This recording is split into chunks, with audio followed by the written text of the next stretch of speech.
Hi, my name's Andrea Wilkinson. I'm a second year PhD student at Newcastle University in the Department of Geography, Politics and Sociology.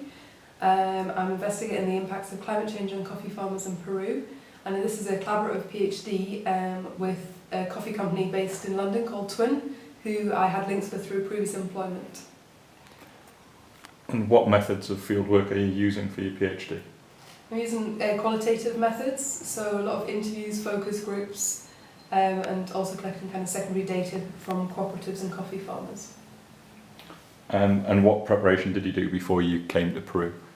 Before I came to Peru, I had some language classes, just a little bit about learning Spanish, understanding some of the culture of Peru, and then I also met with my collaborative partner Twin to find out what locations they were working in, where would be the best field site for me. And then once I arrived in Peru, I had 4 months of language school, just learning Spanish for those 4 months. And I met with some stakeholders in Lima that were working in the coffee or climate change industry to find out whether my field site was the right place to be. You know, it's different when you're actually in the country, finding out information on the ground, and you've got to be open to kind of changing that. So what I found from being here was that actually I was looking at the central part of Peru, and that maybe the north was a bit more relevant to my studies. There was a specialist area that just looked at organic coffee growing and fair trade in the north, and they were being hit by a different kind of type of climatic differences.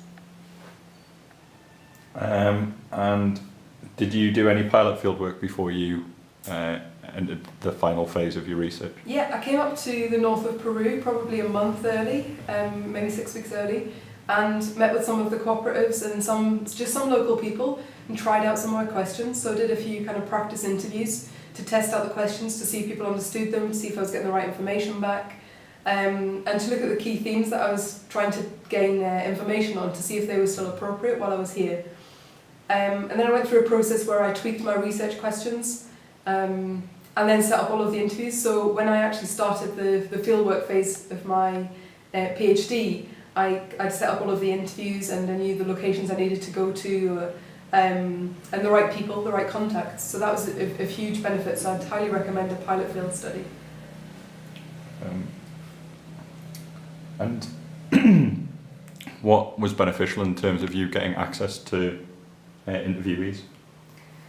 I had a few links actually through my previous employment with coffee buyers. So one of those coffee buyers actually has a person based in this region, which has been massively helpful. He's been a gatekeeper for me. He's introduced me to all of the cooperatives, and then through that I've been able to access all of the coffee farmers. And I think having some of those links or preparing some of that prior to you kind of embarking on your field work is hugely beneficial. It saves you a huge amount of time. And they tell you maybe information that you wouldn't have otherwise gained through interviews. So there's a few things through my research that people wouldn't necessarily have told me. So some things about coca grown in this region, for example, that people don't want to talk about, that I've understood some of the complexities about, so I can ask certain questions now and see what reaction I'm getting back from those. So it's been hugely beneficial having a gatekeeper in this area. And what have been the challenges while you've been doing fieldwork? Some of the challenges you expect and you can kind of work through and you've prepared for, and some of them not so much. So through some of the interviews, quite a lot of the coffee farmers are having a really difficult time at the moment. The production's low and the coffee price is low, which is a huge kind of it's having a huge impact on them, and also the effects of climate change. So some people didn't even break even last year. They didn't make any money at all, and they're really struggling in terms of their food security, having enough food to eat. So kind of hearing the emotional impacts of hearing day in, day out that people don't have enough food to eat is challenging.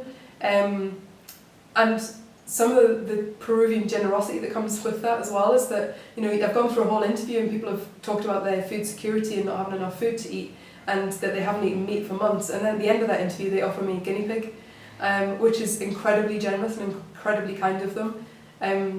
And I want to turn down for 2 reasons. So I don't want to take it off them because I know they can't afford it, and I know that they haven't eaten meat and they're just going to sit and watch me eat this piece of meat that they can't enjoy also.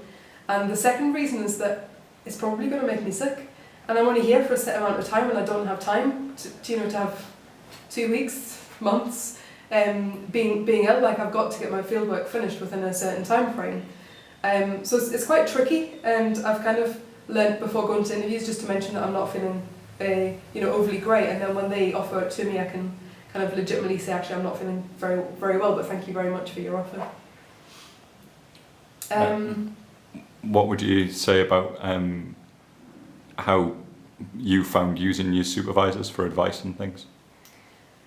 I think I've been incredibly lucky, to be honest. I've got two very good supervisors, and one of my supervisors actually came out to the field, which is a huge ask. It's 27 hours on a bus from Lima to visit my field site, and it was great to kind of to try out some of those questions. And she came along to Nina came along to some interviews with me to try out that, and so I knew I was on the right tracks. And it was, I think a lot of people get quite apprehensive when they're on fieldwork that they're gaining the right data or they're asking the right questions, and it was it was really beneficial to have someone here, to have my supervisor here that could say I was on the right tracks and I was doing the right things.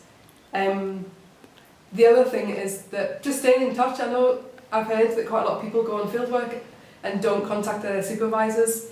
I speak to at least one, if not both, of my supervisors every week. Just check in with them to let them know what I've been doing, and ask for their advice. If I'm having a challenge, like that's what they're there for. Whether it's to do with asking the right questions or gaining enough data, in-depth data, or whether it's just to have a bit of a moan about the noise and about not being able to sleep or about being sick. They're there, and they use them because it's a great help. It's nice to know that someone's at the other end of an email that can support you and that wants you to do well. And this is a slightly unfair question. What's it like being here with me, your husband? Oh yeah, I forgot to mention that I'm travelling with my husband.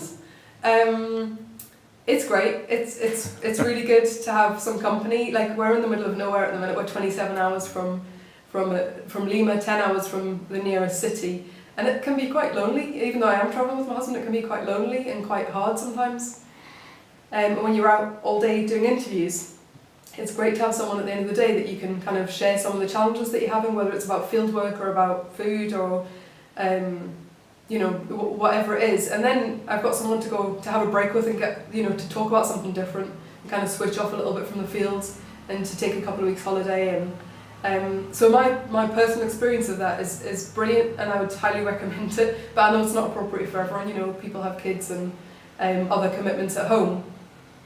So if anyone wants to ask any more questions about that, I'm more than happy for them to do so. And I think Ben's also done a video that might be useful. And I think there was something that you'd said about taking breaks from fieldwork. Yeah, one thing that I wanted to mention, and I think that it was something that I took away from the fieldwork training last year as well, actually, was the importance of taking breaks. And it depends where your field site is, but if you're in a remote place like we are at the moment, it's really important to take a break. Go to the nearest city, have a night in a nice hotel, have some decent food. The field site that we're in at the minute, it's brilliant in terms of my research. I'm getting the right data, meeting the right people, which is fantastic, but there is nothing to do outside of that. There's 2 places that's safe to eat that don't make you sick, and we've still been sick in those places.